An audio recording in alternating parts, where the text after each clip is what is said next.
Dinepensahan ni Senador Bato de la Rosa ang pag-share niya ng video tungkol sa impeachment case ni VP Sara na peke at gawang artificial intelligence o AI. Pati si VP Sara, wala naman daw nakikitang problema riyan. Nasa frontline ng balitang yan si Bril Montalvo. Pabor ka ba sa impeachment ni VP Sara? No. Bakit?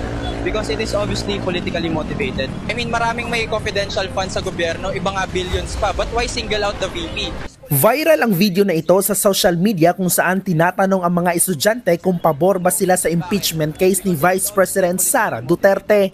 Libo-libo ang nag-share niyan. Kahit ang isang Facebook account ni Senator Ronald Bato de la Rosa, shinare ang video na may caption na mabuti pa raw ang mga bata nakakaintindi sa mga pangyayari. Pati ang sinasabing isang FB account ni Davao City Vice Mayor Baste Duterte, shinare din ang video. Pero mabilis ang mata ng netizens. Natukoy na fake at AI-generated ang video o gawa lang sa artificial intelligence. Kapansin-pansing iba ang lengguwaheng nakasulat sa mga establishmento.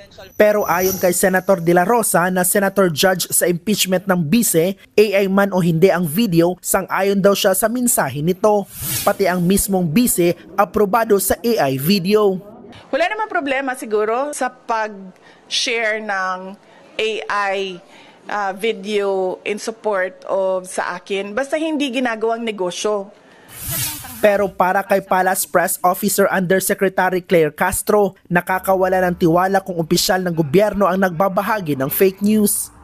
Paano na po yung ibang naniwala sa kanila, considering na binoto sila ng taong bayan? Sa kabilang banda, bumuelta naman si VP Sara sa kumpanyang PR firm na gumagamit ng AI para umano siraan siya. Sobrang napahiya na siya doon nung nilabas yon ng AI. I mean, nasaan na yung credibility mo as a service provider? Pero hindi na raw magsasampa ng kaso ang bise. Samantala sa usaping politika, wala pang desisyon kung aani ba siya sa PDP laban ngayong ang kapatid niyang si Davao City Vice Mayor Baste Duterte ang acting president nito. I'm single and ready to mingle in terms of politics kesa sa yung nakatali ka sa loob ng isang grupo. Nagbabalita mula sa frontline, Bril Montalvo, News 5, Mindanao. Mga kapatid, Julius Babaw po. Iba na ang may alam at may pakialam sa panahon ngayon.